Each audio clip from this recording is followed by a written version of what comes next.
وأهلا وعليكم وسهلا السلام. بكم في هذه الحلقة.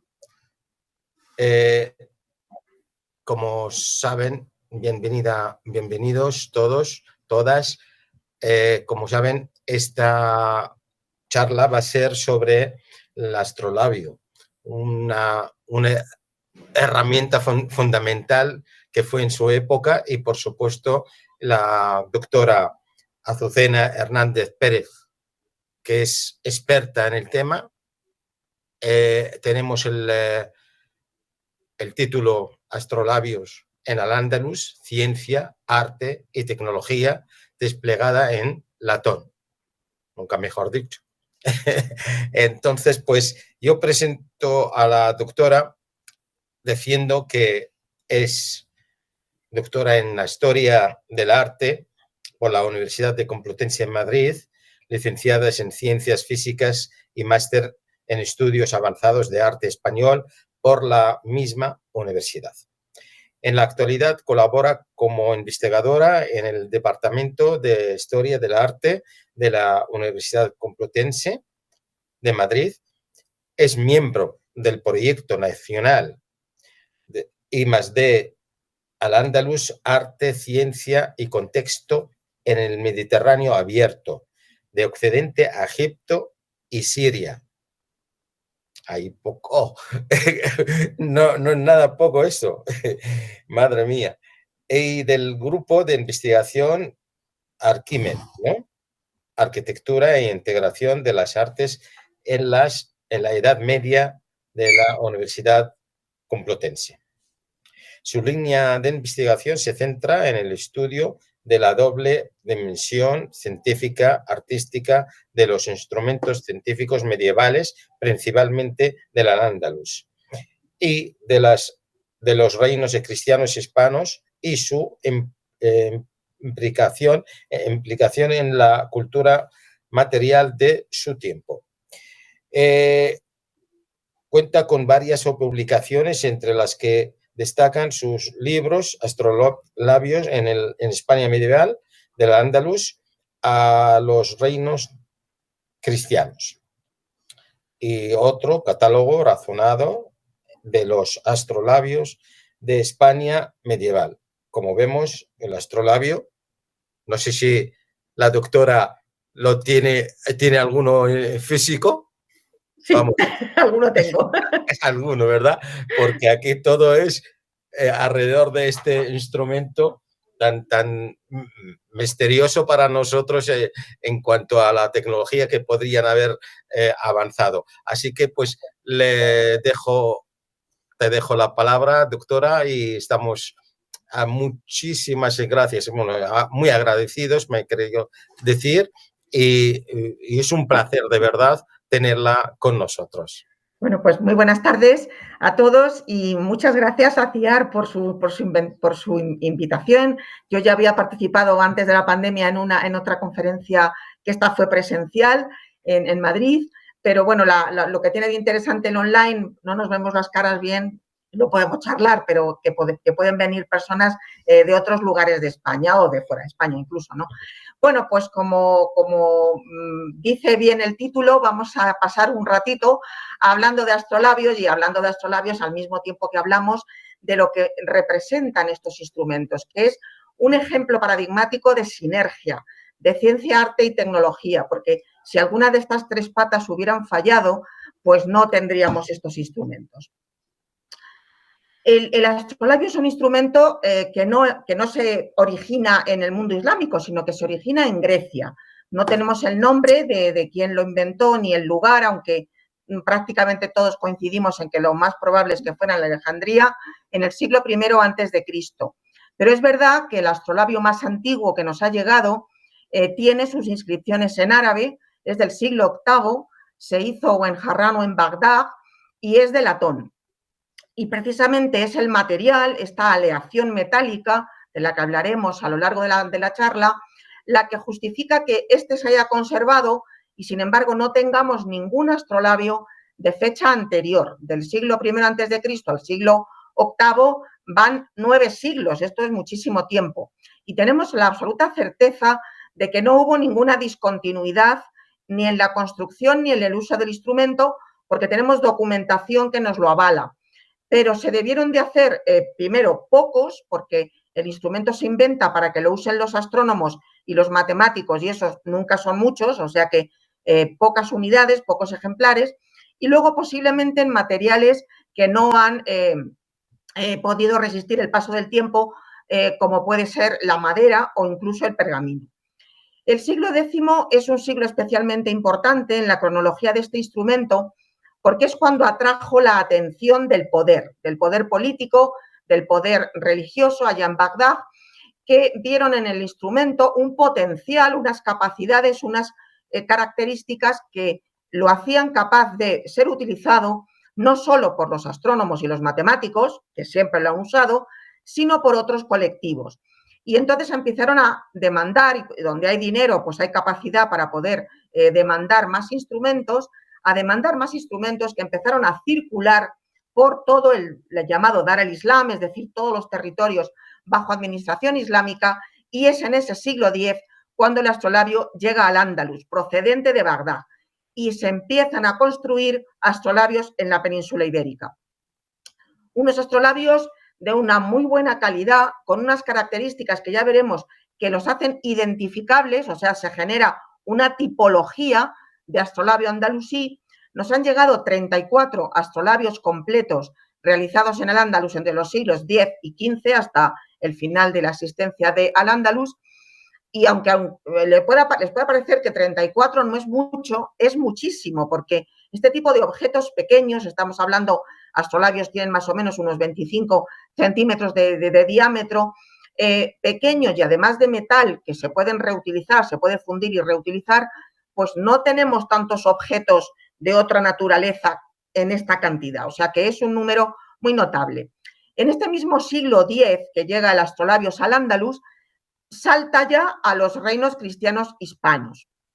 La frontera entre el Andalus y los reinos cristianos fue absolutamente permeable para casi todo, para objetos de uso cotidiano, para personas, por supuesto, pero también para los instrumentos científicos y para el propio conocimiento. Y se empiezan a hacer astrolabios en los reinos de Castilla, Aragón, con la única diferencia con respecto a los de Al-Ándalus, que las inscripciones están en latín en lugar de estar en árabe, como lo están en los andalusíes.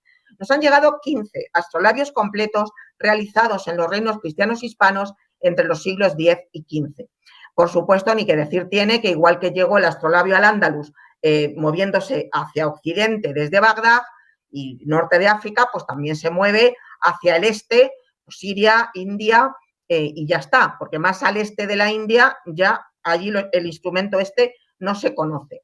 En el siglo XV termina el Andalus, pero no termina la vida del astrolabio. Se siguen construyendo y utilizando en toda la Europa occidental hasta el siglo XVII y en los países islámicos hasta el siglo XIX. Y esto es realmente sorprendente porque un instrumento que se inventa en el siglo I a.C., que dure hasta el siglo XIX, o sea, durante 20 siglos en manos del hombre, manteniendo su estructura, pues lo único que nos dice es que realmente fue un muy buen invento. Pues se considera uno de los grandes éxitos de diseño de la instrumentación científica.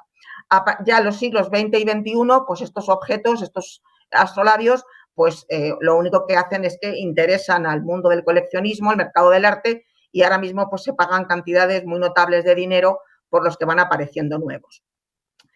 Un astrolabio tiene dos caras, la cara frontal y la cara posterior, las dos muy importantes, igual de importantes, aunque en muchos casos en los museos pues no tenemos la suerte de poder ver la cara de atrás porque están colocados en una vitrina que no permite ver su dorso. Pero, por ejemplo, el que tienen en la imagen, para los que viven en Madrid, pues lo tienen bastante a mano porque se exhibe en el Museo Arqueológico Nacional. Allí tenemos la suerte de que sí que está colocado en una vitrina en la que se puede ver sus dos caras. Pero no solo tiene dos caras, sino que tiene una estructura interna.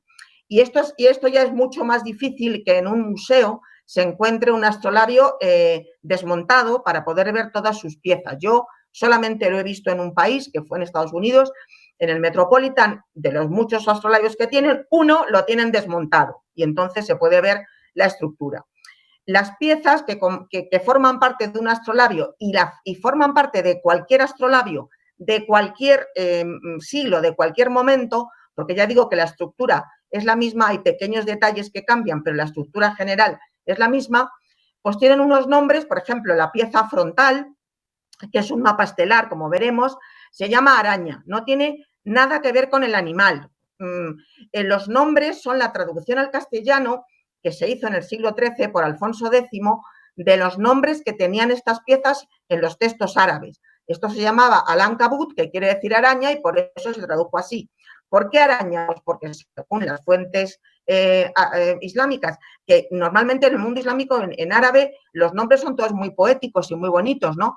Pues les parecía que esta pieza se parecía a una tela de araña, y de ahí el nombre, ¿no? Pero no tiene nada que ver ni con una tela de araña, obviamente, ni con las arañas, sino que es un mapa estelar.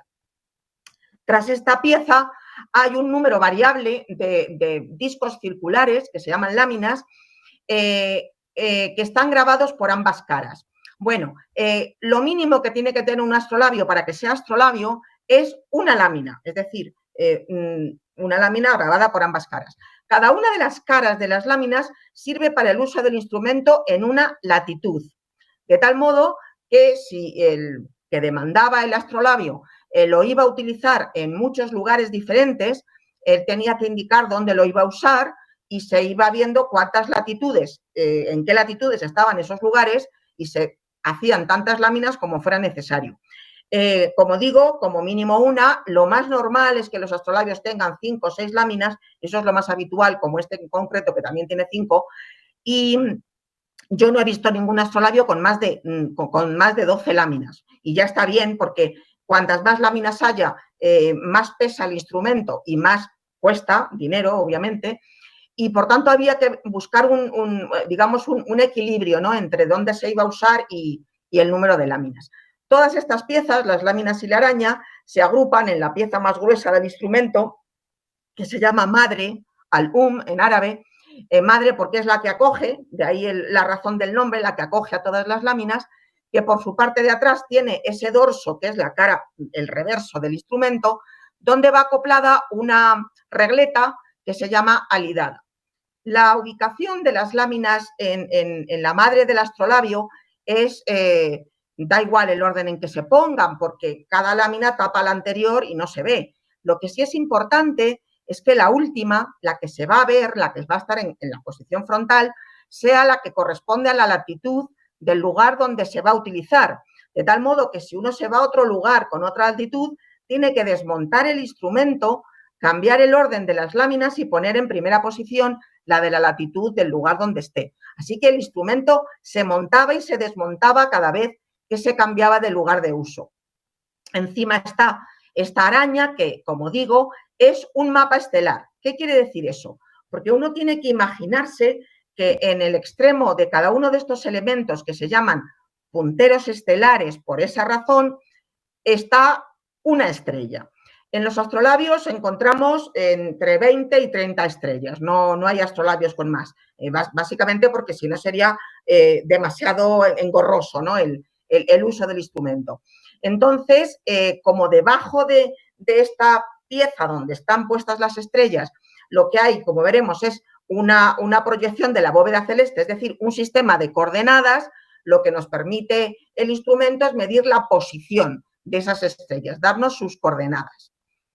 La parte de atrás, el dorso de un astrolabio, está lleno de inscripciones, como ven, de escalas, las iremos viendo, y bueno, pues aparte de eso tiene esta regleta central que puede girar sobre sí misma, porque el astrolabio directamente lo que hace es medir ángulos, ¿de acuerdo? Luego, a partir de esos ángulos que se miden de forma directa, se pueden obtener otros datos, como por ejemplo medir el tiempo, medir en medidas lineales, pero directamente el instrumento mide siempre ángulos. Y luego la pieza frontal, esta araña, también puede girar. El resto está todo unido, no puede girar.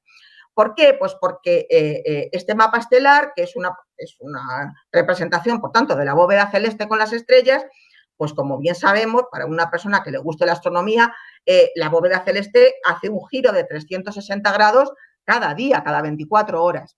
Entonces, esto es lo que representa el movimiento de esta pieza. El giro horario, que sabemos que no es porque gire la bóveda celeste, que lo que gira es la Tierra, su movimiento de rotación en torno a su eje, pero lo que uno ve desde la Tierra pues es que gira la bóveda celeste. Como hemos dicho, el dorso del astrolabio está lleno de inscripciones y vamos a ver las más importantes. Todos los astrolabios andalusíes tienen en esta posición, o sea, en la parte superior, central, una inscripción que es importantísima para los historiadores, ¿no? Porque es la inscripción de autoría. Por ejemplo, en esta en concreto pone en Saban, de las obras realizadas por Ibrahim ibn Said al-Mawasini al-Sahli en Toledo, año 459 de la Égira. Saban es el nombre de un mes del calendario lunar islámico. A lo mejor algunos de ustedes están familiarizados con este nombre, muchas otras personas nunca lo habrán oído, pero si yo les digo que es el mes justo anterior al mes de Ramadán, Ramadán sí nos es más familiar porque es el mes en el que en el mundo islámico se ayuna. Bueno, pues este es el mes anterior, para que nos demos cuenta que Saban es como si fuera febrero, marzo o abril en nuestro calendario gregoriano, el que usamos nosotros. Sabiendo el mes, que es Saban, y sabiendo el año, 459 de la Égira, que también es el modo en que miden los años en el mundo islámico, la Égira es la huida de Mahoma de la Meca a Medina, pues podemos saber el mes y el año en el cual se hizo este astrolabio en medida de calendario cristiano. Se hizo entre junio y julio del año 1067, o sea, en la segunda mitad del siglo XI.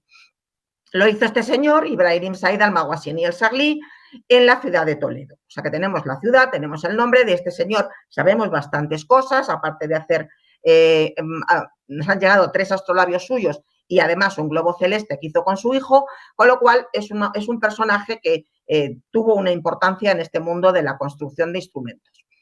Más cosas que tiene este dorso. Bueno, todos los dorsos de todos los astrolabios tienen una escala graduada en grados, que es la escala más externa, que es donde se van a medir esos grados que mide la lidada, esta regleta central. Por dentro de esa escala hay otra circunferencia que marca la posición de los 12 signos del zodiaco, es decir, del calendario astronómico.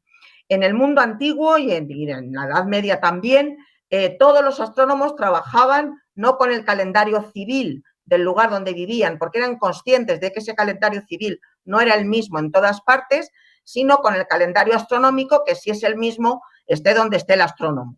Y entonces ese era el calendario habitual de trabajo para los astrónomos. Sin embargo, estos astrolabios ya incorporan el calendario civil que se utilizaba en Al-Ándalus, que fue el propio calendario que se encontró el mundo islámico cuando llegó a la península ibérica. La península ibérica estaba altamente romanizada y, por tanto, aquí lo que se utilizaba era el calendario solar juliano, es decir, el que implantó Julio César en todo el Imperio Romano.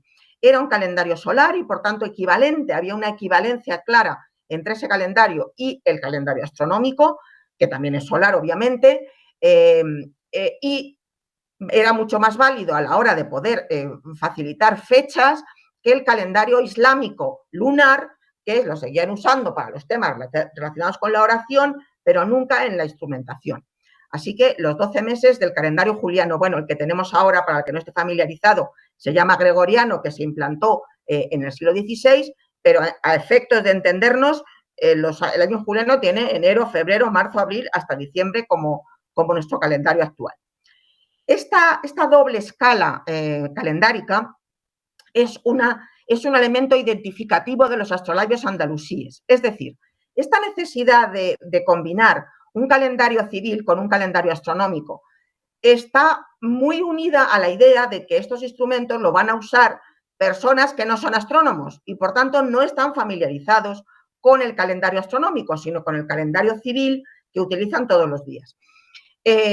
Por eso es tan importante mirar el dorso de los astrolabios, porque si uno encuentra un astrolabio que no sabe de dónde es porque no tiene inscripción, pero tiene esta doble escala calendárica, tiene muchas cartas para poder ser andalusí. Tardaron pues casi 3-4 siglos en empezarse a utilizar este doble calendario en astrolabios realizados en otros puntos islámicos como en el Cairo, en Siria o en otros lugares. Más cosas que tiene este dorso. Una serie de círculos concéntricos que conforman lo que se llama un calendario perpetuo, que sirve para saber qué día de la semana corresponde a una fecha cualquiera. O sea, que si yo le digo a este astrolabio, dime el 12 de diciembre del año 1326, ¿qué fue? Y me dice viernes, ¿de acuerdo? Bueno, eso ahora lo ponemos en internet y ya está, pero en aquel momento no había muchos sitios donde se pudiera hacer eso de forma tan rápida, había que hacer los cálculos. Esto se basa evidentemente en que el ciclo solar es de 28 años y se repite el día de cada 28 años, el día en que cae el viernes o el lunes, el primer día del año.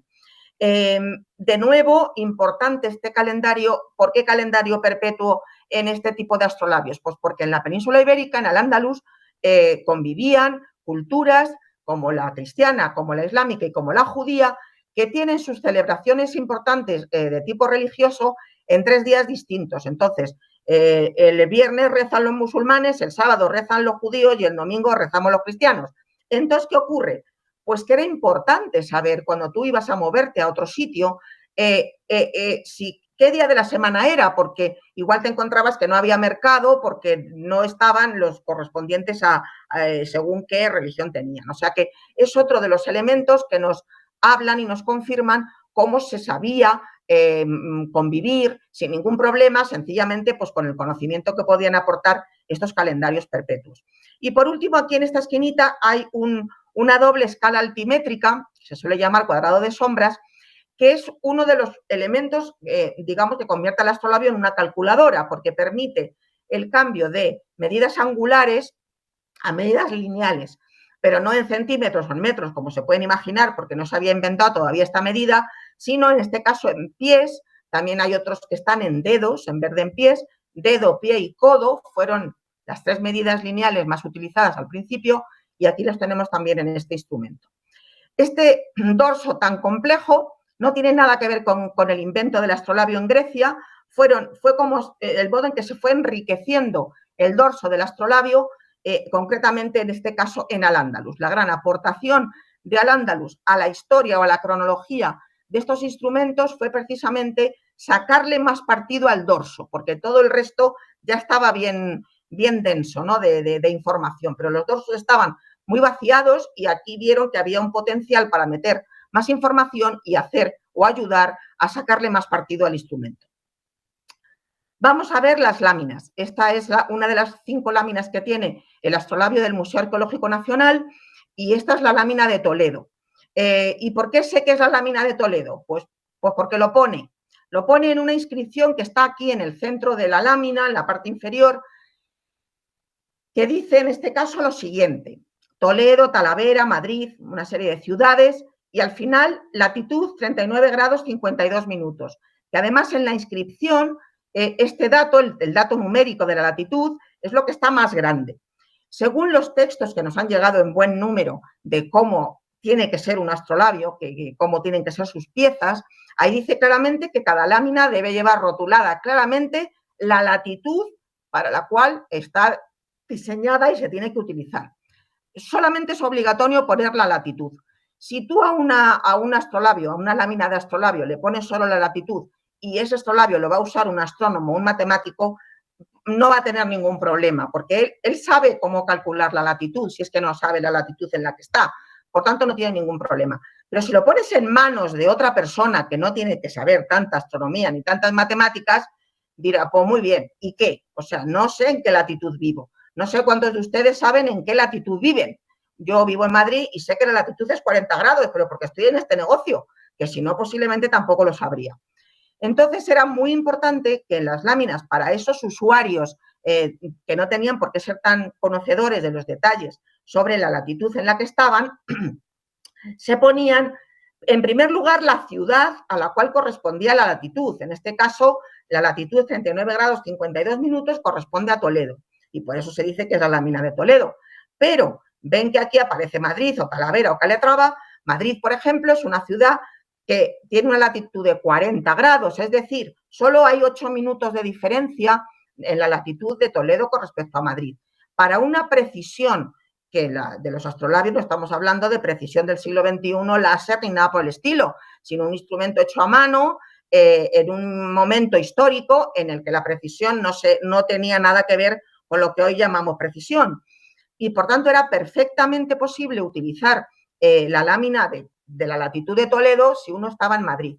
Y por eso hablaba yo antes de ese diálogo que tenía que haber entre el usuario diciendo en qué lugares quería usar el instrumento y el que diseñaba el astrolabio para hacer una agrupación de ciudades o de lugares con latitudes próximas que fueran de menos de medio grado de latitud y poder ahorrar láminas. La parte inferior de una lámina de astrolabio está dividida como en 12 gajos, que esto es la parte que se va a usar como reloj, donde se mide el tiempo. De 1 a 12, tanto para las medidas diurnas, porque el astrolabio mide el tiempo por el día, pero también por la noche, porque tiene estrellas y tiene el sol, tiene las dos cosas. Y además, en todos los astrolabios islámicos, tanto los de Al-Ándalus como el resto del mundo islámico, se añaden además las marcas de las horas de oración. En los astrolabios medievales, concretamente de Al-Ándalus, se rotulan las 5 horas de oración que marca el Corán de esta manera. Al-Safak para la oración después de la puesta de sol, Al-Fajr para la de antes de la salida del sol, Al-Suhur tras el mediodía, Al-Asr por la tarde, Al-Maghrib en la puesta de sol. Así es como aparecen rotuladas unas líneas adicionales a las líneas del 1, 2, 3, 4 hasta 12, que son las de las marcas de las horas, en todos los astrolabios andalusíes y en todos los astrolabios del resto del mundo islámico. Esa es la línea que marca el horizonte, es decir, puesta y salida del sol, que es el que marca las diferentes horas de oración. Y después tenemos, por ejemplo, ahí está rotulada Al-Safak, aquí está rotulada Al-Fajr, aquí está rotulada Al-Suhur, aquí está rotulada Al-Asr. Al-Maghrib, que es la de la puesta de sol, no hace falta que se rotule porque la puesta de sol, ¿dónde tiene lugar? En el horizonte. Y ya está bien marcada la línea del horizonte en la propia lámina, no hace falta ponerle otra más. Entonces, una persona que no supiera mucha astronomía, pero que le enseñaran cómo se podía utilizar un astrolabio, que era perfectamente posible enseñarle a manipularlo, pues podía saber, si estaba, por ejemplo, en un lugar donde no podía escuchar el llamamiento a la oración que se hacía en un alminar, o porque no estaba en un territorio donde la religión fuese la islámica, pues entonces él podía saber cuándo llegaba la hora de oración y rezar correctamente a la hora que marca, digamos, la norma.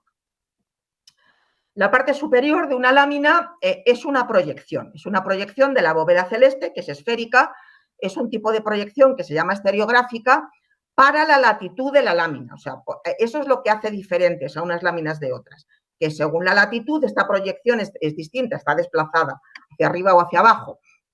Las curvas almicantares son las que son circulares en torno al cenit y las curvas de azimut son las verticales. Aquí es donde podemos calcular la posición de las estrellas que están en la propia araña. Esta es la parte, digamos, que he dedicado un poco más a la ciencia, ¿no? A la parte más científica del instrumento. Vamos un poco a la parte artística porque juega un papel esencial para entender por qué el astrolabio fue tan popular, por qué hay tantos astrolabios. Hemos dicho 34 astrolabios hechos en el Al-Ándalus y 15 en los reinos cristianos. En los museos del mundo se conservan ahora mismo, están catalogados unos 2.000 astrolabios, o sea que es un número realmente importante. Bueno, los astrolabios iniciales, los que se hicieron, de los que nos han llegado y de los que no nos han llegado, nos suponemos que tenían características similares, eran muy simples en su diseño. Desde el punto de vista decorativo eran muy simples. Ven aquí también que el dorso, por ejemplo, de este astrolabio hecho en Bagdad en el siglo IX, todavía estamos empezando a ponerle cosas. O sea, no es ni mucho menos tan denso en cuanto a lo que está ahí inscrito como los astrolabios andalusíes.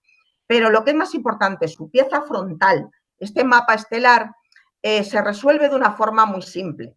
Los punteros estelares que marcan la posición de las estrellas tienen forma de punta de flecha. La punta de flecha es la forma más simple de marcar una dirección o una posición. Y luego, eso sí, llevan rotulados los nombres de las estrellas como debe ser. Son pocos punteros y además muy simples en cuanto a su diseño, ¿no? Sin embargo, si damos un salto en un siglo, en el siglo X, que es cuando digo que el astrolabio empieza a atraer la atención del poder, la cosa cambia. Y aquí tienen este astrolabio hecho en Bagdad, en el mismo sitio que el anterior, pero un siglo después, en el año 984, ya tenemos elementos decorativos. Tenemos elementos decorativos en la parte superior del astrolabio, que se llama trono, al cual está amarrada la anilla, que ya veremos que es importante porque el astrolabio hay que utilizarlo colgado. Y bueno, pues aquí hay pues unas cabezas de felinos en unos círculos, y luego lo que es en la araña, lo que es en esta pieza que es el mapa estelar, pues ven que hay punteros que tienen todavía la forma de punta de flecha, como los primigenios, pero que después ya tenemos otros con formas de cabeza de pájaro con un pico, incluso formas geométricas más o menos sofisticadas. Esta especie de círculo con una boca a mí me recuerda a los emoticonos del WhatsApp, pero bueno, pues es una forma geométrica nada más.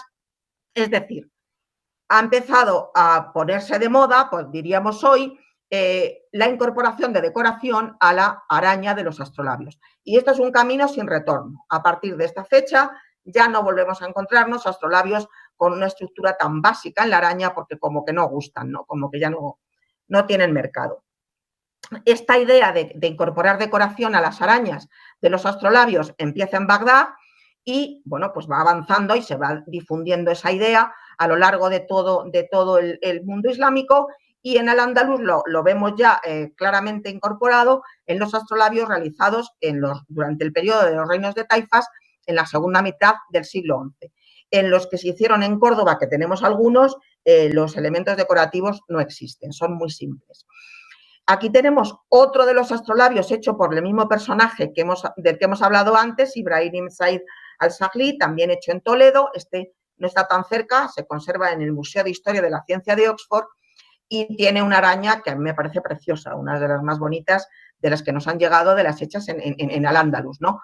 Con elementos decorativos de tipo arquitectónico, con estas formas polilobulares que son típicas de los arcos, ¿no? en el mundo taifa, y bueno, y también pues estas cabezas de pájaro que también se ponen de moda, o cabezas de pájaro confrontadas.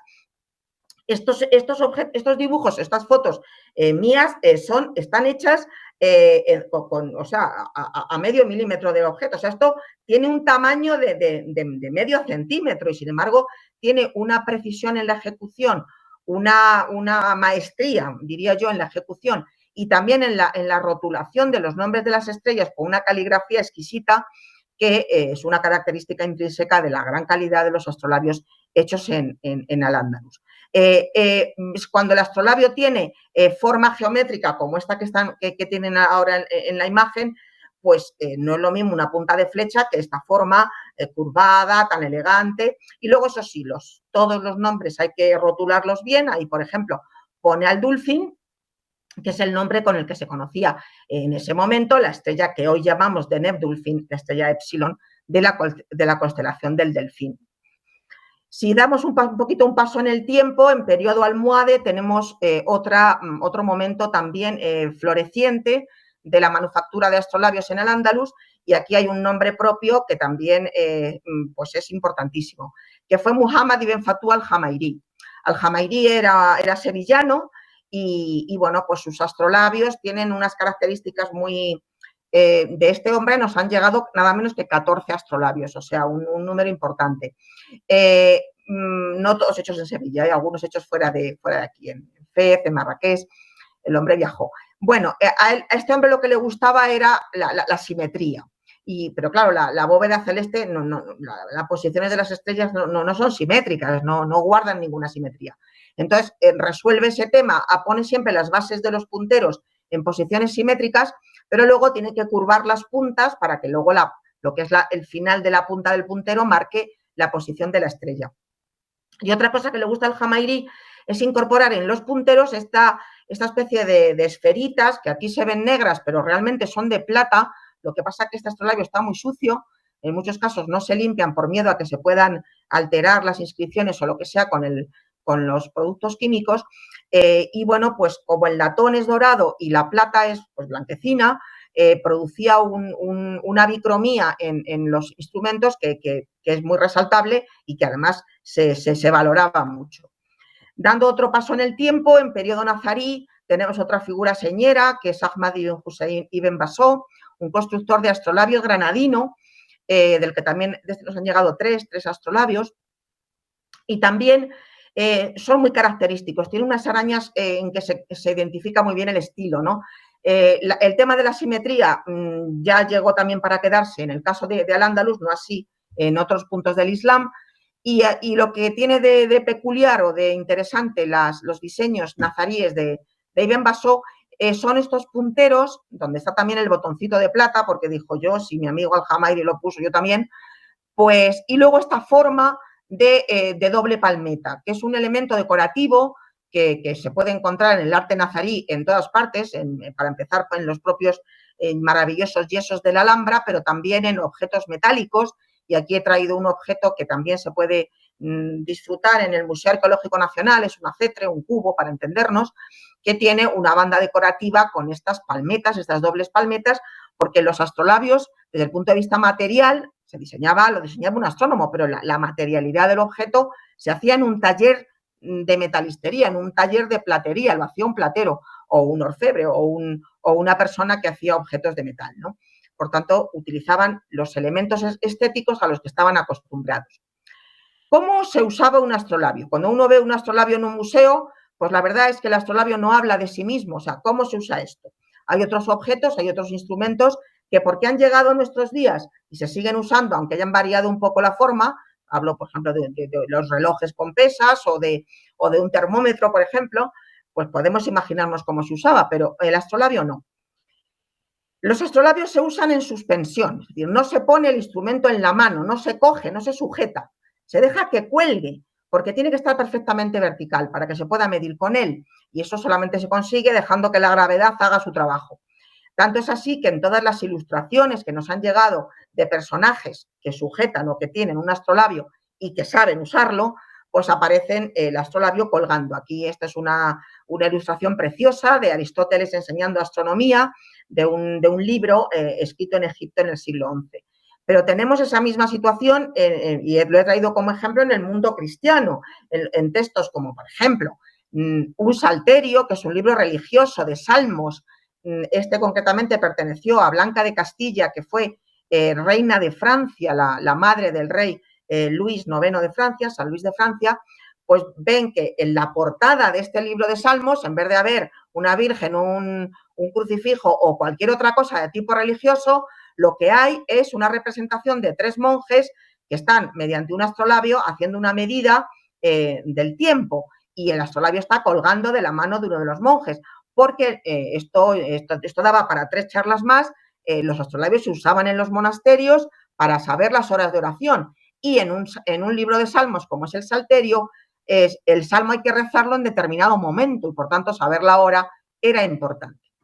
Los usos se pueden clasificar en 3 grandes grupos. En primer lugar, el uso astronómico, que es para lo que se inventó el instrumento cuando nació en Grecia. Básicamente es medir posiciones de las estrellas o también del Sol, que también está presente en el astrolabio, en el círculo de la eclíptica, o bien de la Luna, que no está representada, pero si la veo en el cielo puedo medir a qué posición se encuentra.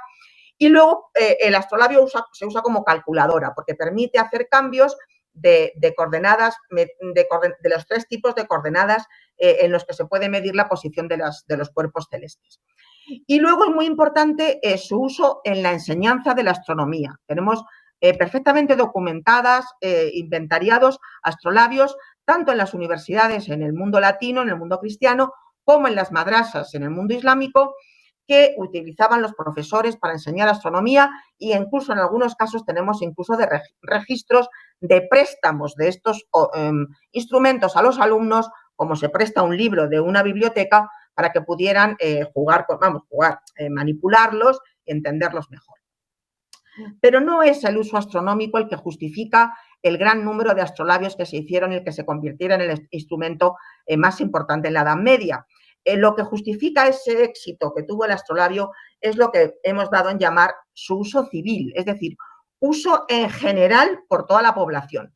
Y cuando se habla de población en el mundo medieval, donde había un 90% de personas que no sabían leer y escribir, estamos hablando de ese otro 10%, es decir, de personas que sabían leer y escribir, porque si no sabes leer las inscripciones y no sabes los números, pues evidentemente no puedes usar el astrolabio.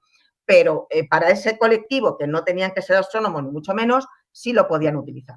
Dos grandes usos: topométrico, es decir, medir alturas y profundidades, y como reloj. En los usos topométricos, ¿a qué colectivos le puede interesar poder medir alturas o profundidades de cualquier tipo? Pues a los arquitectos, a los urbanistas, a los militares. Tenemos registros de uso por militares para medir, por ejemplo, la altura de una muralla, de una defensa, y saber cómo tienen que situar esto que tira las piedras, que no me sale el nombre ahora, ¿no? Para poder impactar contra esos muros. Y luego el reloj. El astrolabio fue el gran reloj de la Edad Media, no el reloj que mide periodos de tiempo, como puede ser un reloj de arena, que no me dice qué hora es, solo me dice que ha pasado media hora, una hora, lo que sea, cuando le doy la vuelta, sino que me dice qué hora es, y para eso hay que hablar con el cielo, hay que hablar con el sol o con las estrellas para que me digan qué hora es. Para eso solamente teníamos el reloj de sol, que evidentemente sigue existiendo durante toda la Edad Media. ¿Pero qué problema tiene el reloj de sol? Pues que obviamente cuando no hay sol no se puede usar. O sea, no mide horas nocturnas y tampoco mide el tiempo cuando el sol está nublado, ¿no? Y este tipo de limitaciones, en el caso del astrolabio, no existía.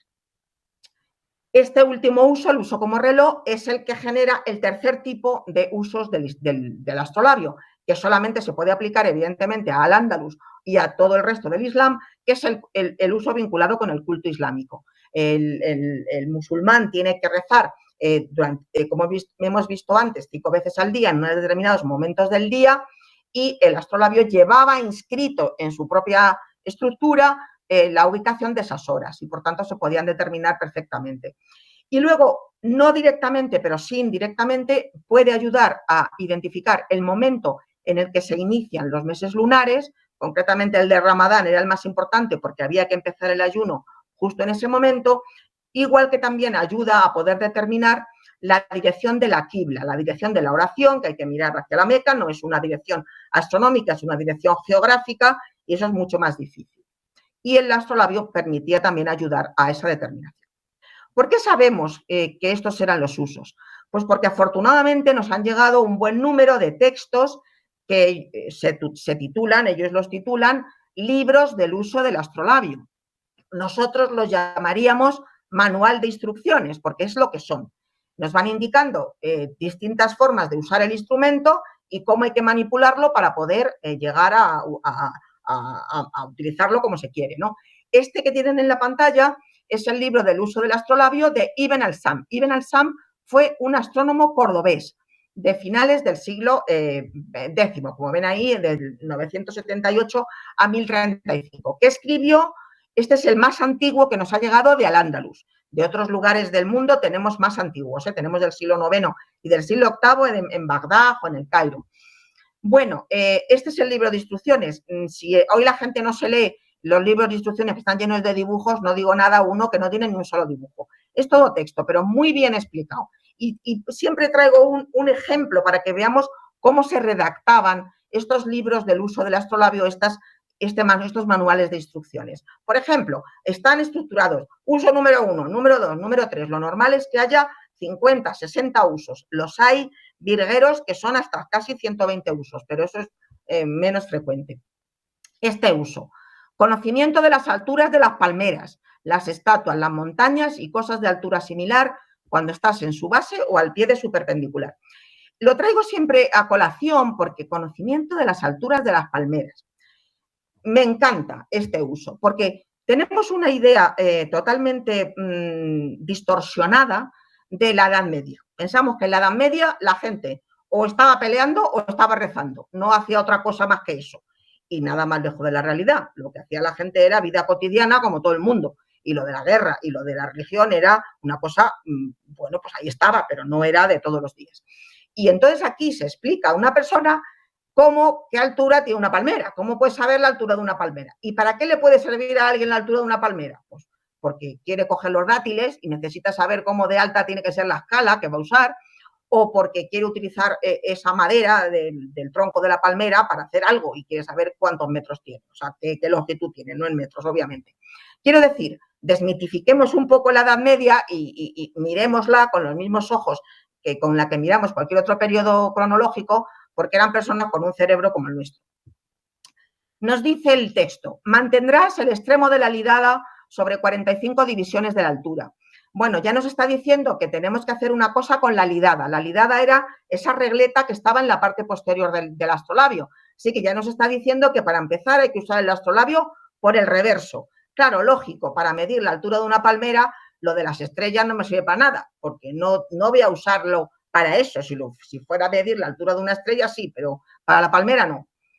Bien, 45 divisiones de la altura quiere decir 45 grados. Tengo que mover esta lidada y colocarla a 45 grados. Y luego avanzarás o retrocederás hasta que veas la cima, la parte más superior de la palmera, de la estatua, lo que sea, por los dos orificios de la lidada. Vamos a pasarlo un poco a gráfico, que se entiende mejor. Esta es la parte de atrás del astrolabio, ya que nos ha dicho que tenemos que trabajar con la lidada y nos ha hablado de 45 grados. Recordemos que aquí tenemos esta escala en grados de 0 a 90 grados en cada uno de los 4 cuartos. Y esta alidada que puede girar. Nos dice que la coloquemos a 45 grados, pues la colocamos a 45 grados.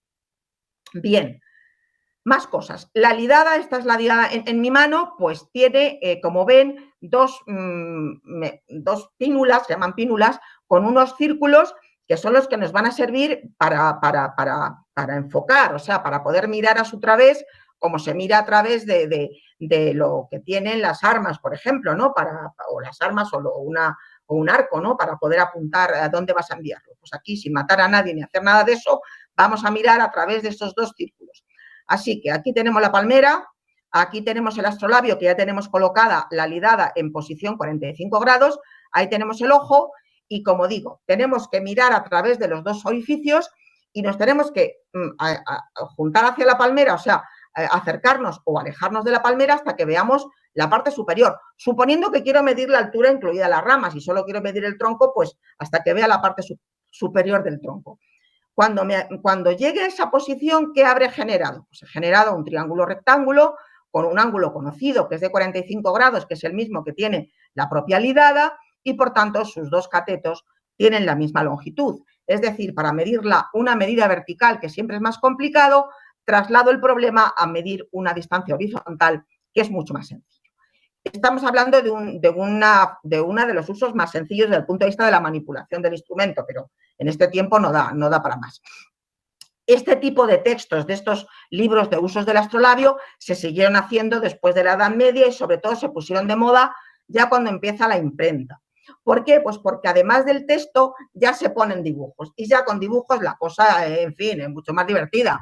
Y aquí vemos, por ejemplo, este libro de usos del astrolabio de Stoffler del año 1512, donde se explica esto de cómo medir la altura de la torre y yo me coloco más o menos cerca para ver la parte más superior, o cómo hago lo mismo si lo que quiero es medir la profundidad de un pozo para poder saber si voy a poner una bomba y quiero sacar el agua, pues desde qué profundidad la voy a tener que sacar. Como ven, cosas muy del día a día, nada que ver en principio ni con la guerra, ni con rezar, ni con nada de eso.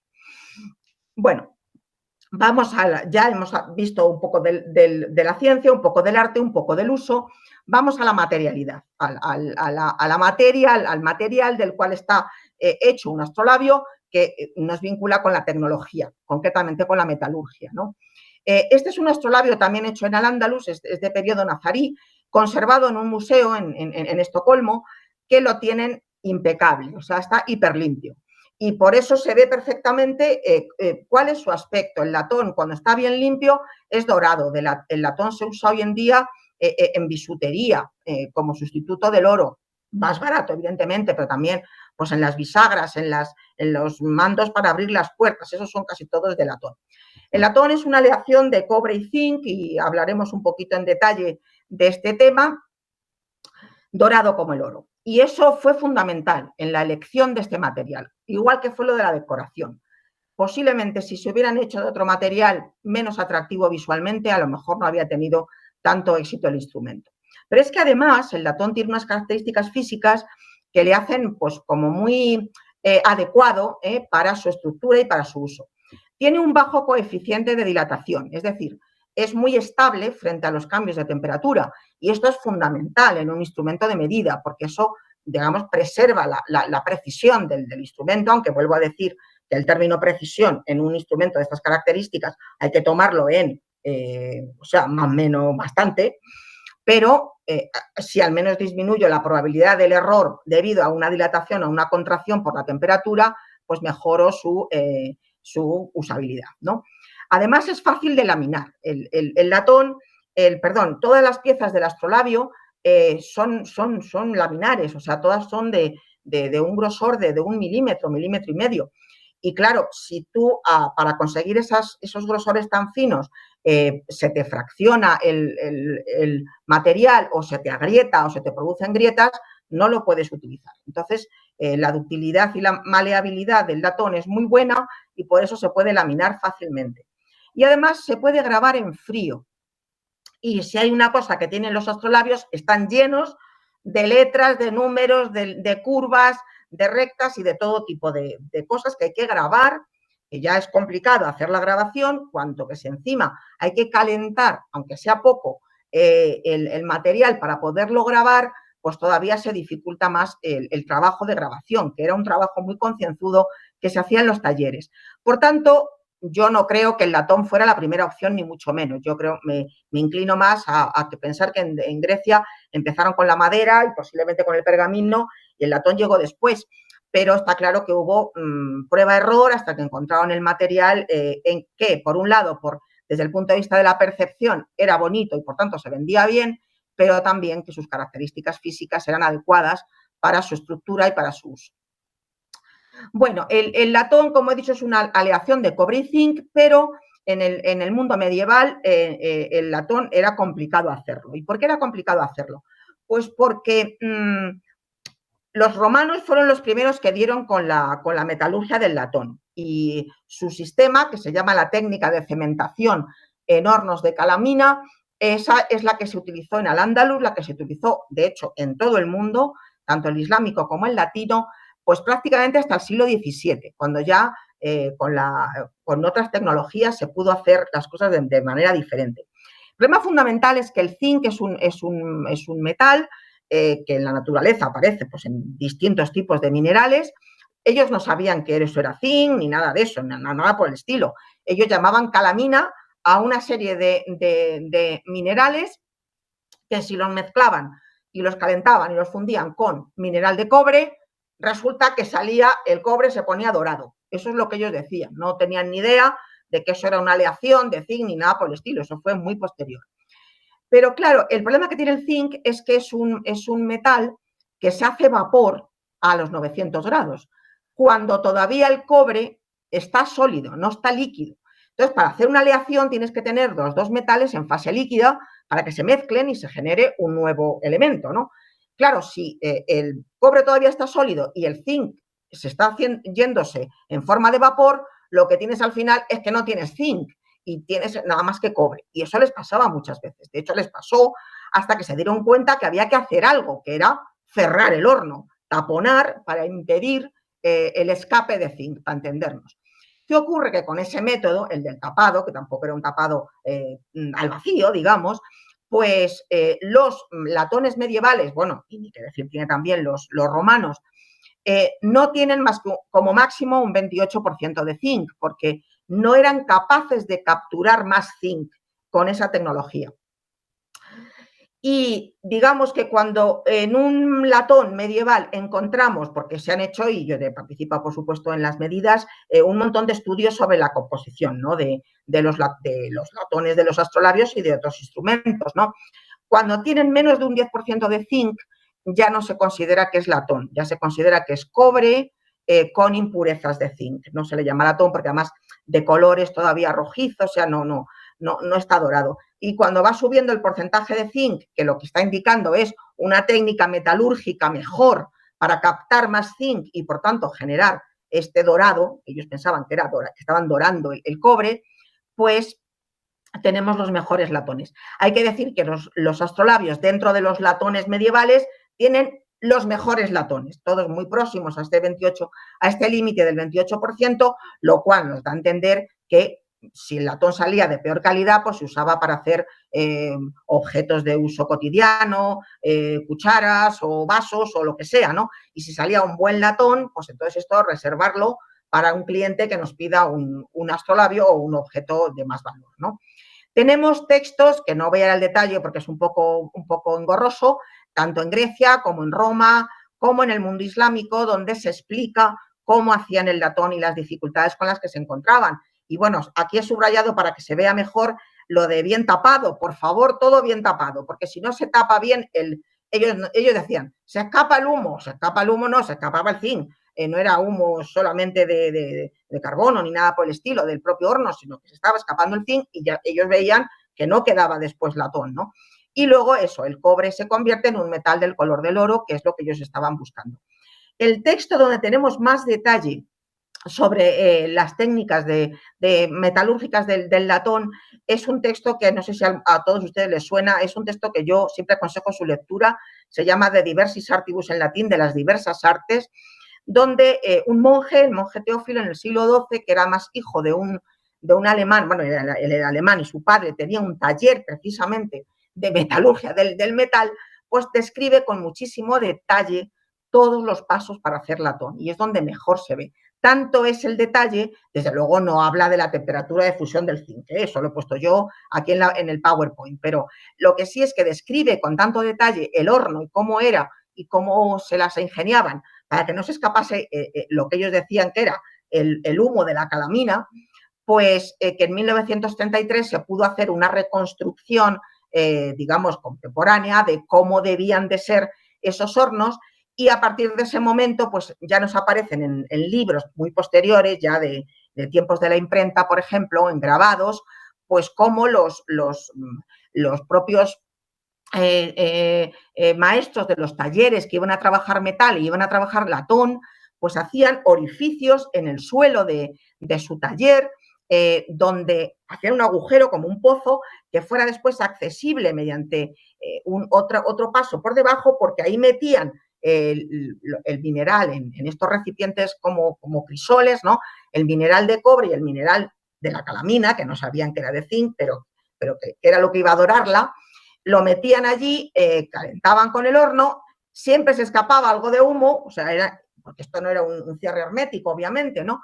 Pero ahí vemos cómo se buscaban la vida para intentar evitar las fugas del zinc y poder hacer latón. Lo traigo como curiosidad porque para que veamos que las cosas no eran fáciles ni mucho menos, y sin embargo las hacían. Como he dicho, hay en el proceso constructivo de un instrumento dos grandes grupos, ¿no? La parte del diseño, obviamente astrónomos, no había otras que lo pudieran hacer, pero la ejecución material, pues eran talleres de platería de orfebres. Al orfebre le llegaba el latón con estas formas esféricas, como de bola, una bola, que es lo que salía de los crisoles de estos hornos de calamina que eran o subterráneos o muy bien cerrados, ¿no? Y lo primero que tenía que hacer el platero, el metalistero, era laminarlo, era hacerlo láminas para luego ya cortarlas en forma circular y empezar a hacer toda la grabación de todas las curvitas, ¿no? Bueno, la laminación mediante rollos, que fue lo que acabó imponiéndose, no se documenta hasta 1540, es decir, que toda la Edad Media y toda la Edad Antigua, todo el tiempo de los romanos, se ha laminado el latón martillándolo. Claro, esto es un trabajo de chinos, o sea, no, perdón, es un trabajo de personas que quieren hacer una cosa bien y la hacen cueste lo que cueste y con el esfuerzo que sea, ¿no? Así que ahora mismo se han hecho estudios ya con microscopios electrónicos de las láminas, por ejemplo, de los astrolabios y sí que ves, ya aumentando muchísimo la vista, pues ves las marcas del martillo, o sea, que sí que ves las huellas que deja el martillo, que están también hechas. Yo, a simple vista, yo jamás he visto las huellas, o sea, no se ven para nada. Los diseños de las piezas que entregaban los astrónomos a los talleres, ¿no? Donde tenían que hacer las piezas, pues tenían que ir a escala 1 a 1, es decir, no les podían decir esto, hágamelo el doble de grande, ¿no? Porque las curvas cambian si cambia el diámetro de la proyección. Entonces, tenemos suficientes textos que nos han llegado, aquí he traído uno del siglo IX, pero tenemos muchísimos que nos han llegado con estos dibujos y vemos después cómo hacían las piezas exactamente iguales al dibujo que les habían dado, ¿no? Y poniendo los numeritos que les decían que pusieran y todo lo demás. Excepto en las arañas. Las arañas, todas las que nos han llegado dibujadas, pero además de cualquier siglo, están dibujadas así, solo con punta de flecha. Pero no le puedes pedir al astrónomo que sea un artista y que también te pinte florituras en la araña del astrolabio, sino que él ponía la punta de flecha de dónde tiene que estar la estrella y el nombre de la estrella, y al principio el platero pues hacía lo mismo que estaba puesto en el libro, pero luego decía, hombre, pero si es que yo lo sé hacer mejor, este es mi trabajo y yo de esto entiendo. Y entonces ya manteniendo la posición del extremo del puntero estelar, nos encontramos con toda la riqueza y las variaciones en el diseño, ¿no? Bueno, y ya termino con una cosa que siempre que doy una conferencia termino con lo mismo, porque a ver si entre todos conseguimos deshacer lo que hoy llamaríamos un bulo, fake news, pero que es un error que tiene pues bastantes siglos, o sea, no le podemos echar la culpa ni a las redes sociales, ni a internet, ni a nada, que es la frase que ven ustedes en la pantalla. Si ustedes entran en cualquier web de cualquier sitio y ponen astrolabio, si no es la primera, será la segunda frase que dice que el astrolabio se usó para la navegación. Bueno, esto no es verdad. Pero esto no es verdad, no porque lo diga yo, que evidentemente ahora intentaré justificar por qué no es verdad, sino que esto es un error que, como digo, nos llega desde el siglo XVII. O sea que luchar contra él, yo ya tiro la toalla, pero eso sí, cada vez que doy una conferencia digo, a ver, si se lo cuento a una serie de personas, esas personas se lo cuentan a sus amigos y así sucesivamente, a lo mejor antes de 1000 años, pues a lo mejor se ha deshecho el entuerto y ya no decimos esto. ¿Por qué no es verdad? Pues porque la palabra astrolabio no se utilizó solamente para describir un instrumento. El nombre básico es de lo que hemos estado hablando hasta ahora, este instrumento inventado en Grecia en el siglo I a.C. Pero en el siglo IX, en Bagdad, se inventó otro instrumento con otra forma completamente distinta, bueno, totalmente distinta no, algo parecida, pero no totalmente igual, que se llamó astrolabio esférico. Mira que le podían haber puesto otro nombre, pero le pusieron astrolabio esférico. Pero no contentos con eso, en el siglo XII, también en Bagdad, se inventó un tercer instrumento, que aquí lo voy a traer un poco en una foto un poquito más grande, que se llamó astrolabio lineal. Yo creo que si todos ustedes ven esto en un museo, esta especie de vara con 3 cuerdas colgando, lo menos que pueden imaginar que esto sea un astrolabio. Bueno, pues se llama astrolabio lineal, porque así lo quiso quien lo inventó. Y por ejemplo, por no decir, no nos ha llegado ninguno, o sea que no se debieron de hacer muchos. Esto es una réplica utilizada gracias a que nos ha llegado un texto que además es andalusí, de un cadí de Guadix, que nos describe perfectamente cómo es este astrolabio lineal, o sea que está claro que él lo tenía, ¿no? Bueno, pues ya llevamos 3 astrolabios que se llaman, perdón, 3 instrumentos distintos que se llaman astrolabio. Y el cuarto, que es el astrolabio náutico, que se inventa a finales del siglo XV, o sea, prácticamente al final de la Edad Media en Portugal. Este sí se inventa para uso en la navegación. O sea, no es que el instrumento se use para navegar, no. Se inventa un instrumento porque se necesitan ya instrumentos para la navegación, porque hemos salido de la navegación, digamos, cálida y sencilla, entre comillas, en el Mediterráneo, donde se navega costeando, es decir, sin perder la relación visual con la costa, y vamos al Atlántico, donde eso ya no lo tenemos. Entonces, hace falta dotar a los marinos de instrumentos. Entonces, se les dice a los astrónomos, oye, ¿nos podéis hacer algo que sea usable en un barco? Porque el astrolabio y todo eso no se puede usar. Algo específico para ser usado en un barco. Y entonces, en Portugal se inventa el astrolabio náutico, que solo comparte con el astrolabio la escala en grados y la lidada. Pero todo lo demás no tiene nada que ver. Aquí no hay láminas de latitud, no hay estrellas, no hay araña. Es que no, o sea, hay que decir que bien, es circular. Bueno, también los donuts y las galletas, pero no lo llamamos astrolabio. O sea que realmente tienen muy poca relación.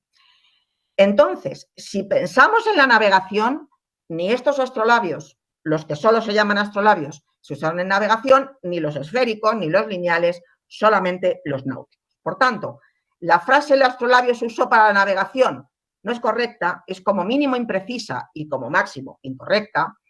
Esta otra sí es correcta. El astrolabio náutico se usó para la navegación a partir del año 1540, que es cuando, perdón, 1480, que es cuando se inventa.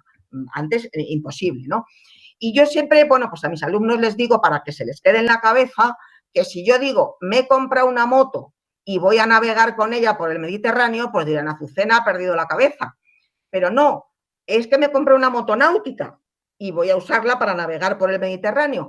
Pero si no digo moto náutica, si solo digo moto, lo normal es que una persona piense en un objeto que tiene ruedas y que va en una carretera, no que va por el mar. Pues lo mismo pasa con esto. Si decimos astrolabio náutico, sí. Si decimos solo astrolabio, no, porque cuando uno dice solo astrolabio, le viene a la cabeza, con más razón, un astrolabio que no uno náutico, porque astrolabios, como he dicho, hay 2000, astrolabios náuticos ahora mismo en los museos, pues si llegan a 30 ya son muchos. O sea, nos han llegado poquísimos porque tampoco fue un gran éxito el que tuvo el astrolabio náutico. Y bueno, pues aquí sí que termino ya, creo que nos hemos pasado bien de la hora y pido disculpas por ello. Muchas gracias por su atención y bueno, si hay alguna pregunta, pues estaré encantada de contestar. Bueno, muchísimas gracias. Madre mía, madre mía, madre mía, cuánta información. Una cosa de verdad que no sé, deberíamos dedicar mucho más tiempo o sesiones más bien a este instrumento que, claro, se ve complejo. Esa es la verdad. Sí. Se ve complejo, no es fácil de entender que es para uso de gente normal. Creo que era como, yo tenía la pregunta esa, pero claro, ya me la ha contestado, que era para gente que entiende el cálculo y todas estas cuestiones. Solo tengo una, ya para romper el hielo, tengo una pregunta, no sé si está muy relacionada, pero resulta que paradójico que el instrumento es esférico y por lo tanto creo, no sé si es así, la gente de entonces sabía que el universo lo es en cierto modo. Por lo tanto, me choca que luego hubo una época en la cual se decía que el universo era plano. ¿A qué se debe eso? Esa es una pregunta estupenda porque es otra de las cosas que es otra fake news, o sea, es otro bulo. No hay absolutamente ningún libro, ningún texto, ni medieval, ni de ninguna época, escrito por un astrónomo, por supuesto, que diga que la Tierra o que el universo es plano, todo lo contrario, el universo tal como se concibe inicialmente, el texto más antiguo que nos ha llegado y que seguimos conservando, que es el tolemaico, es una sucesión de esferas, o sea, esférico la Tierra y esférico todo lo demás, todo esférico, y de hecho no tenemos ningún texto tampoco medieval escrito por nadie que diga que la Tierra es plana, en ningún sitio. Estas especie de malas interpretaciones que se hacen muchas veces en el siglo XIX o en el siglo XVIII, cuando se está mirando hacia atrás en el tiempo, y personas que no tienen nada que ver ni con los astrónomos, ni con los matemáticos, ni con nada por el estilo, empiezan a decir que alguien dijo que la Tierra era plana. Evidentemente, cuando, por ejemplo, Colón se embarca, sabe perfectamente que la Tierra es esférica, o sea, no tiene ni la más mínima duda.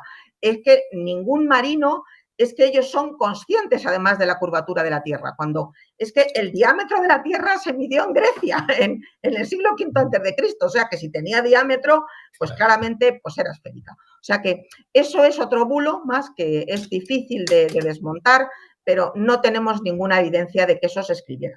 Eso no quiere decir que uno no encuentre en una novela o en un texto literario o en lo que sea un comentario de esa naturaleza, pero no en el mundo de la ciencia, ni muchísimo menos. O sea, en ningún momento se habló de que la Tierra fuese plana o de que fuese plano ninguna otra cosa. Eran conscientes que en los eclipses había la sombra de un objeto circular, como mínimo circular, ¿no? O sea que no, ese tipo de comentarios fueron generados posteriormente mirando hacia atrás, pero no tenemos ninguna evidencia de ningún texto medieval donde nadie diga que la Tierra es plana o que algo es plano, ni la Tierra, ni la trayectoria de nada, o sea, nada se consideraba plano. Sí que es verdad que se consideraba la Tierra el centro del universo, eso sí. O sea, que la Tierra era el centro del universo y que en torno a la Tierra giraba primero la Luna y luego Mercurio, Venus, luego el Sol, luego Júpiter, Saturno y luego las estrellas, eso sí, es el modelo tolemaico y eso no se deshace hasta el año 1540 cuando cuando Nicolás Copérnico formula el modelo heliocéntrico con el Sol en el centro. Pero tenemos, por ejemplo, a Zarquiel en el siglo XI, aquí en el Andalus, en Toledo, que dice claramente en un texto, a ver, yo no sé todo, pero Mercurio, si en vez de decir que gira en torno a la Tierra, decimos que gira en torno al Sol, sale niquelado, sale niquelada las posiciones que tiene Mercurio realmente, porque él hace observaciones y mide las posiciones de Mercurio y le sale mucho más claro el modelo si Mercurio gira en torno al Sol que si gira en torno a la Tierra, que tiene que poner el deferente, el epiciclo y un montón de líos, porque claro, demostrar que una cosa gira en torno a otra cuando no es cierto que gire en torno a eso, pues es complicado.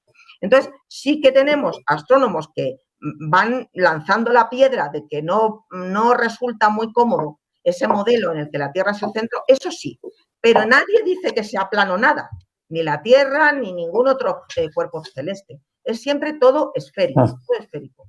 Lo que rompe luego también es que sabemos que las trayectorias son elípticas, no son circulares, eso sí. O sea, el tema de que el círculo y la esfera es lo perfecto, eso sí, eso costó romperlo, ¿no? Pero lo de la Tierra plana, desde luego, la media, eso sí que me la sé de cabo a rabo. Ahí no es nadie dice nada de que la Tierra sea plana.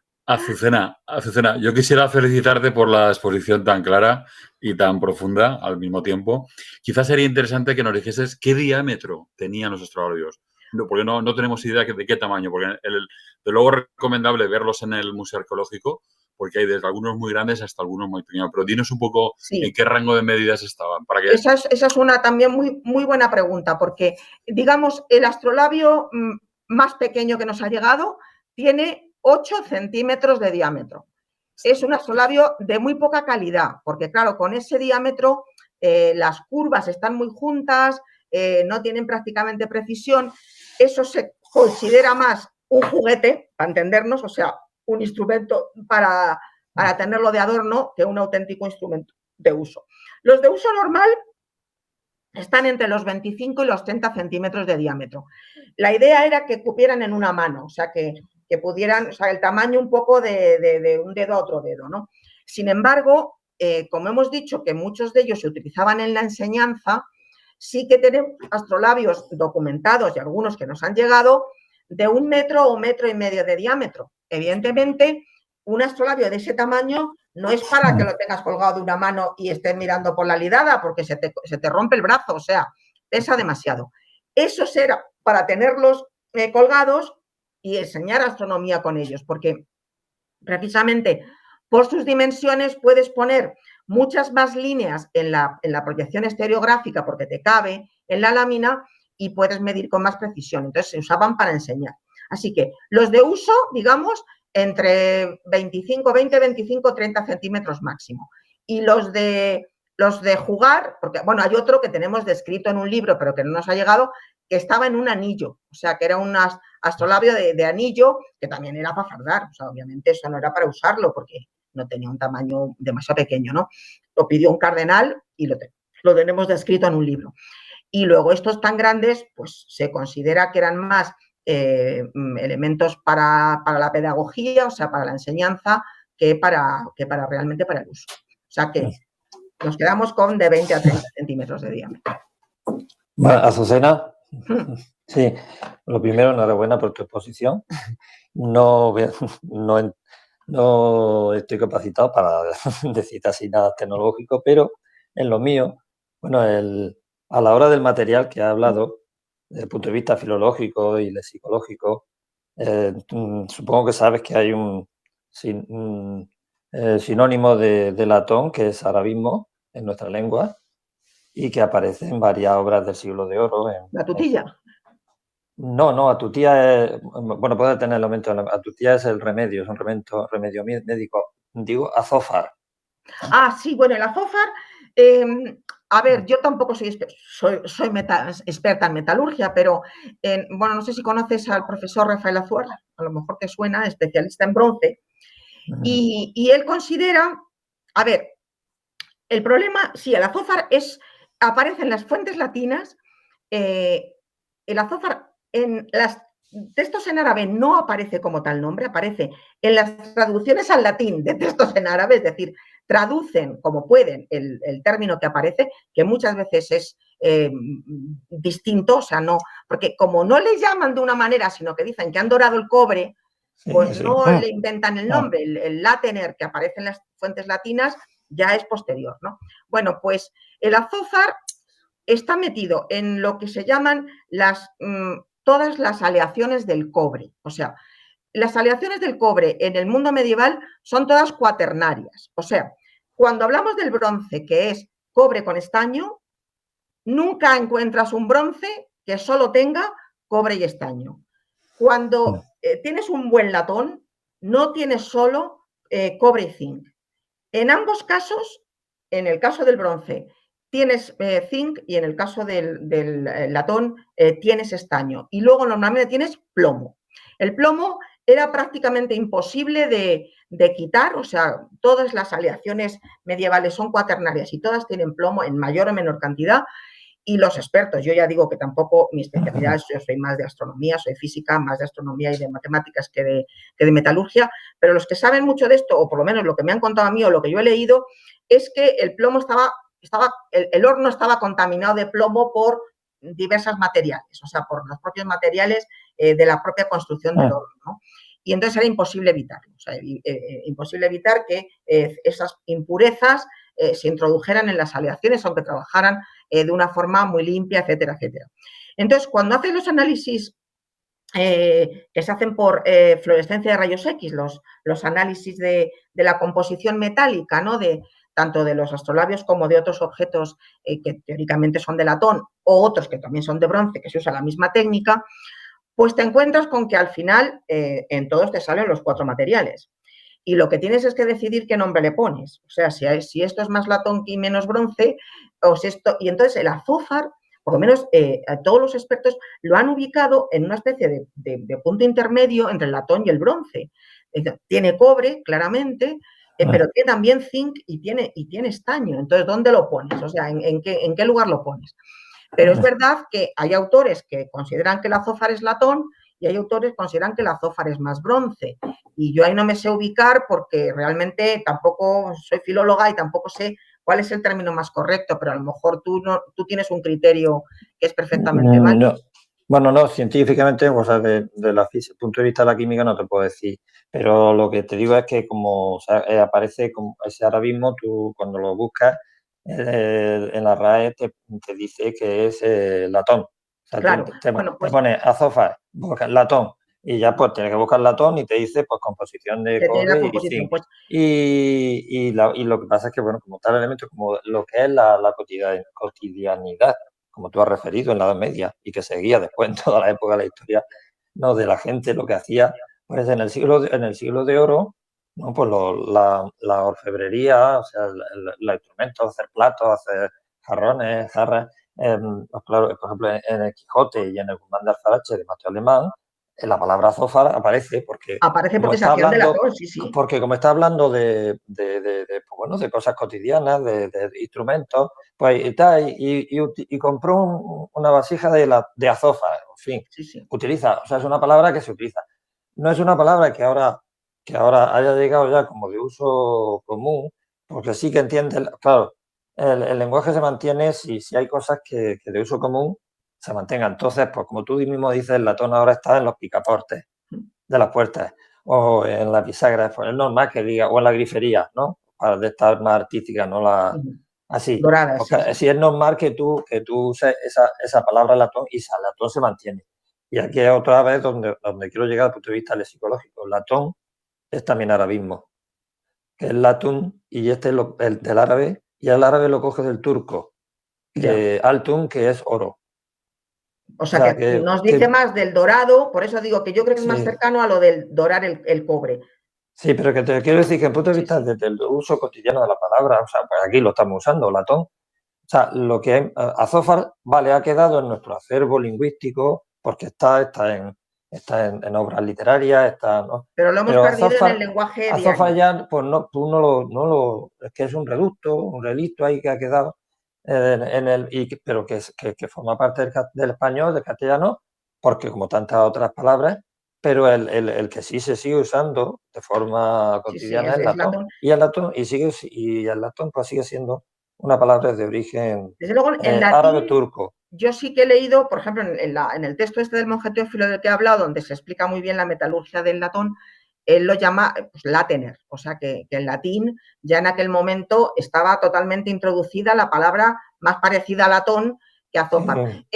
Yo con Rafa Fuer, que tengo muy buena amistad, que él es sobre todo especialista en bronce, y él dice que cuando él ve un bronce que tiene demasiado zinc, o sea que está con una cantidad de zinc importante, él lo llama azófar, y si no, le llama bronce. Es decir, él ha puesto el azófar en el punto medio, como si dijéramos, porque los latones, entre comillas, que se usaban para objetos cotidianos, como por ejemplo para la vajilla, para los cubiertos, que está identificado incluso en las fuentes islámicas, también se utilizaba para los objetos cotidianos, eran los latones de baja calidad que yo he dicho, es decir, latones con cantidades bajas de zinc, o sea, lo que quedaba en los rescoldos de los que se había escapado el zinc y entonces había poco zinc, pues eran los que se utilizaban para este segundo uso de menos calidad, como si dijéramos.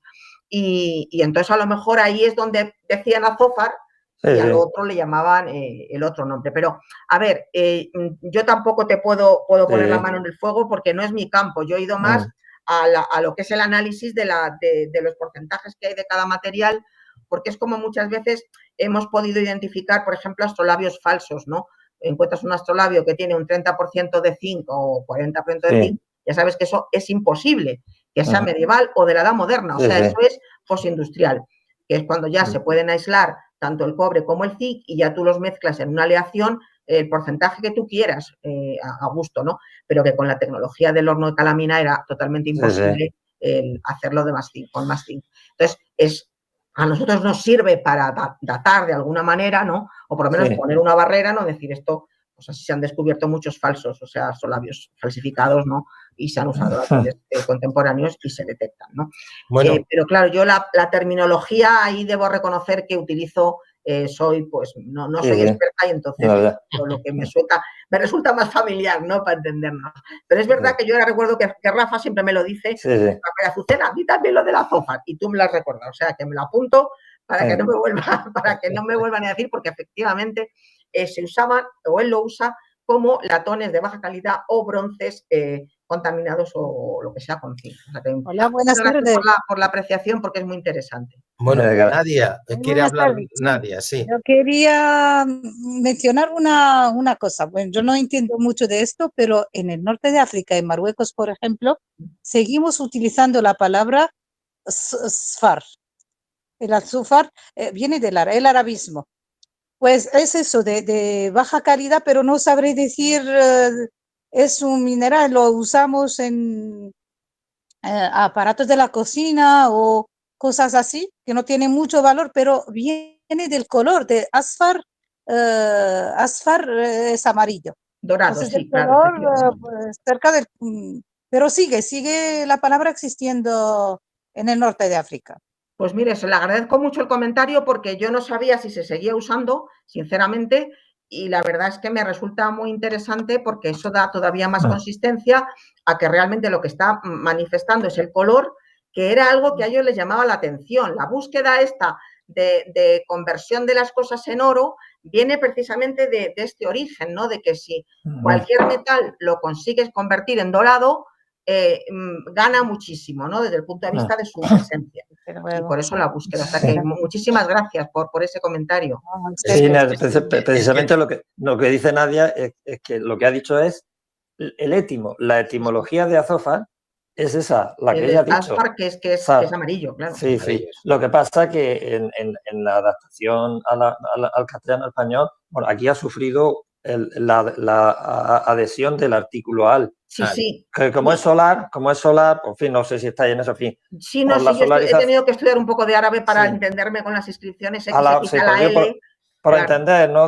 Por eso que Desde luego lo que ha aportado Nadia es importante porque lo que yo, como soy del Levante árabe, no se utiliza estas cuestiones, pero claro, Marruecos, Argelia y toda esa zona, pues es lógico que utilicen palabras del al-Ándalus y la época andalusí, por Claro, la claro. cercanía y todo eso. Bueno, durante el periodo almohade, realmente al-Ándalus y todo Marrakech, o sea, todo lo que es la zona del Mediterráneo, de lo que era Marruecos, de Argelia y tal, todo fue un mismo imperio, el imperio almohade. O sea, que Almorávide hubo... y almohade, incluso durante los tiempos de los merinides también, pues, y yo he trabajado sobre el refranero y muchos de los refranes andalusíes se siguen usando en el norte de África, en Marruecos, sobre todo en el norte, en la parte donde se establecieron los moriscos. Así que a nivel de filológico tenemos tesoros, de verdad. Lo interesante es que, ver, pues eso, que las influencias no se evaporan, o sea, que están ahí, desde y luego luego, los objetos que nos han llegado, pues claro, pues ahí tenemos unas reliquias, ¿no?, que nos permiten conocer mejor cómo se producían esos flujos. Al-Jamairi, por ejemplo, este sevillano del que he hablado, del que nos han llegado 14 astrolabios, nos han llegado 7 hechos en Sevilla, 2 hechos en Marrakech, 4 hechos en Fez, es decir, que era un señor que nació en Sevilla, hizo astrolabios, le gustó mucho a tal, y en periodo almohade, pues se fue al norte de África, obviamente, pues porque estamos hablando del mismo territorio, o sea, no se iba de país, estaba en el mismo país. Y entonces hizo astrolabios en otros sitios porque le salieron clientes en esos lugares, ¿no? Así que vemos talleres itinerantes, como vemos talleres itinerantes en Castilla, en Aragón o en cualquier otro territorio, ¿no? Era lo normal. Bueno, ¿alguna pregunta? Mustafa, venga, abre el micrófono, por favor. En primer lugar, yo quiero dar las gracias a la señora Azucena, a usted, señor Abdo, también por traernos gente así de... Yo para mí no son solo, son ulama, en árabe ulama, que decir son sabios. Bueno. Hemos hecho un viaje, yo creo, a química, física, matemática, geología, astronomía, de todo. Y yo de verdad no soy experto en eso, pero soy contento de aprender y de escuchar. Y no tengo más que decir. Yo de verdad no soy ni no sé de este mundo, pero aprendí bastante. Por lo menos aprendí con los labios a medir, por ejemplo, una palmera. 45 grados para conocer la altitud. Sí. Y gracias, doy las gracias a todos, de verdad. A mi amigo Juan José, que le he visto más veces, al señor Juan también, el señor Gabriel le vi por primera vez, Nadia igual. Os agradezco mucho y dice un refrán, en el Corán tenemos todo, hace 1400 años, estamos hablando de estos temas en el Corán. Si alguno está interesado en profundizarse en este mundo, tiene que leer el Corán en español. Y vamos a ver muchas cosas, lo que está usted hablando. Ciertamente. Vale. Os doy las gracias a usted, a don Abdo, a todos los compañeros. Y vamos a seguir escuchando, vamos a seguir aprendiendo de ustedes también. Muy bien. Muchas gracias. Juan, doctora Juan. Sí. Sí. Dime. ¿Querías decir algo? No, era solo demostrado. No, que me ha parecido excelente y magnífica la exposición de Azucena. Me he acordado que yo, como era el encargado de dar la asignatura de ciencia árabe en el grado de filología árabe, y claro, tenía que hablar del astrolabio y hacíamos práctica de astrolabio allí con los alumnos, pero ojalá hubiera tenido este PowerPoint, porque vamos, aunque hay un par de cursos sobre astrolabio, nunca me he enterado muy bien, porque es que es muy difícil el uso de astrolabio, hay que ser, ingeniera como Azucena y además del arte. y demás. Así que he aprendido mucho y me ha parecido magnífico. Enhorabuena, Mabruk, Azucena. Muchas gracias. Claro, porque es que la doctora también ha estudiado arte, ¿no? Entonces, esto también tiene de arte, ¿no? Sí, cumple de las dos hecho, condiciones. Lo que intento en este tipo de charlas, que son más generales, pues es dar un poquito de visión de unas cosas y de otras. Pero luego, dependiendo de la audiencia, por ejemplo, pues si los alumnos son solo de arte, incido mucho más en todos los aspectos artísticos y menos en los almicantares y los azimuts, porque eso no, pues no saben lo que es. Pero si lo doy en una asociación de astronomía, pues, o sea, quiero decir que Claro. el tema, al ser tan transversal, pues uno puede coger más cosas u otras. Lo que yo intento es, con mayor o menor éxito, que se entienda, o sea, que no sea una cosa demasiado compleja y que no se saque por lo menos unas pocas ideas para después ya cada uno profundiza si le apetece, ¿no? Tengo una última pregunta para ya cerrar.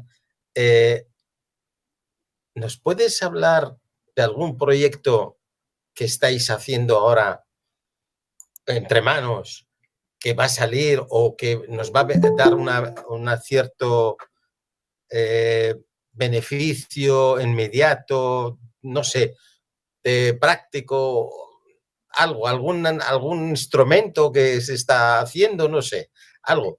Bueno, vamos a ver, yo ahora formo parte de un proyecto en el que, por ejemplo, también está Gabriel Songel, que ha estado hoy participando de este evento, y bueno, somos unos 25 investigadores de distinta formación, o sea, los hay de historia, los hay de historia del arte, los hay arabistas, filólogos, y lo que estamos haciendo, nuestro objetivo básico es que se vea, todo tiene que ver con la Edad Media, no nos movemos cronológicamente en ese periodo.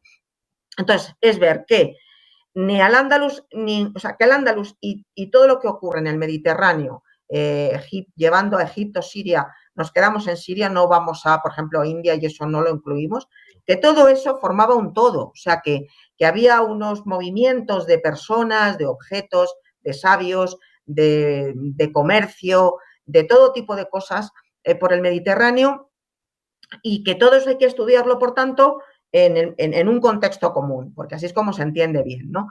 Y como somos personas que tenemos cada uno una especialidad, lo mío son los instrumentos, pero pues hay otra compañera que lleva los textiles, por ejemplo, que también fue un mercado completamente transversal, otros llevan los marfiles, otros llevan más temas de arquitectura y otros de otra naturaleza. Pues lo que vamos sacando son libros en los cuales cada uno de nosotros hablamos un poco de nuestra parte, ¿no?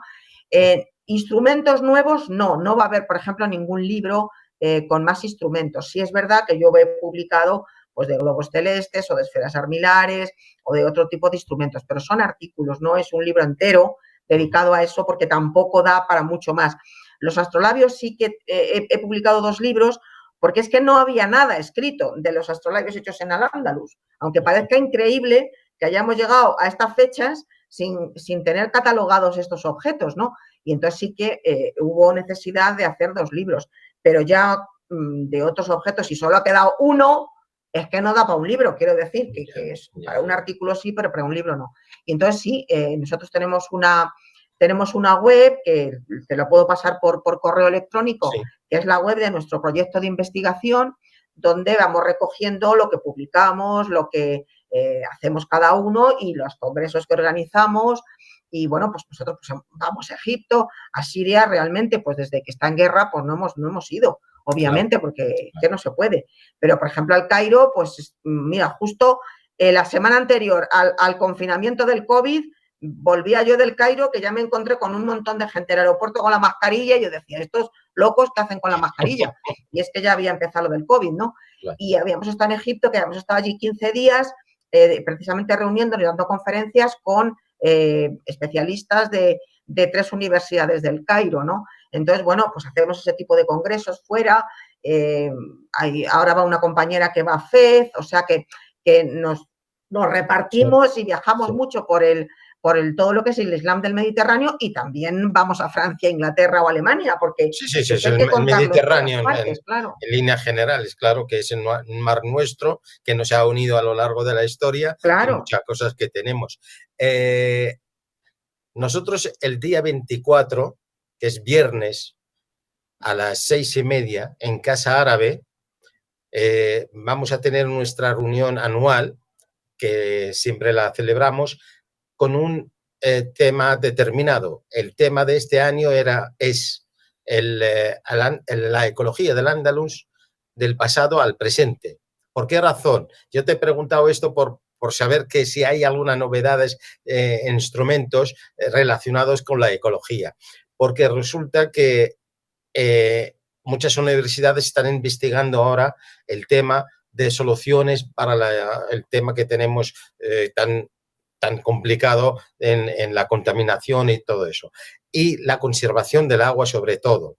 Entonces, en Granada han hecho ya de trabajos de campo y están abriendo acequias que ya estaban ya cerradas y todo eso. Por lo tanto, yo aquí os invito a todos. Gracias. Os tenemos que mandar, eso sí, invitación, porque la invitación tiene que ser personalizada. El que quiere asistir me puede escribir y nosotros le mandaremos la invitación. Va a haber 5 expertos en el tema que vienen de Valencia y de Andalucía. Entre ellos va a estar el presidente del Tribunal de Aguas de Valencia. Entonces, va a ser muy interesante para gente que con cabeza bien amueblada, que nos puede ayudar muchísimo en sacar adelante todas estas cosas que estamos hablando de ellas y por supuesto, llevarla a la gente. Yo les digo muchas veces a los profesores de universidades que, doctor Juan, ya me lo has oído otras veces, que hay que sacar lo de las aulas a la calle. Ahí, esta es una labor nuestra como asociación. Así que, pues, os invito encantado. Estoy, vamos, lleno de felicidad, como ha dicho también Mostafa, y esperemos que todas estas charlas sigan y tengamos al final algo que podamos apoyarnos como asociación en cuando hagamos una convocatoria, como por ejemplo la de el día 24, el viernes en Casa Árabe. Y bueno, nada más, agradezco a la doctora muchísimo y a todos los asistentes y espero vernos pronto. Muchas gracias. Muchas gracias a todos. Gracias. Hasta luego, gracias. Adiós. Seguimos en contacto, Azucena. Espero que Sí, seguimos, Gaby. Muchas gracias a todos. Cuídate mucho. Gracias. Igualmente, saludos a todos. Saludos. Saludos de mi parte también a todos. Muy amable.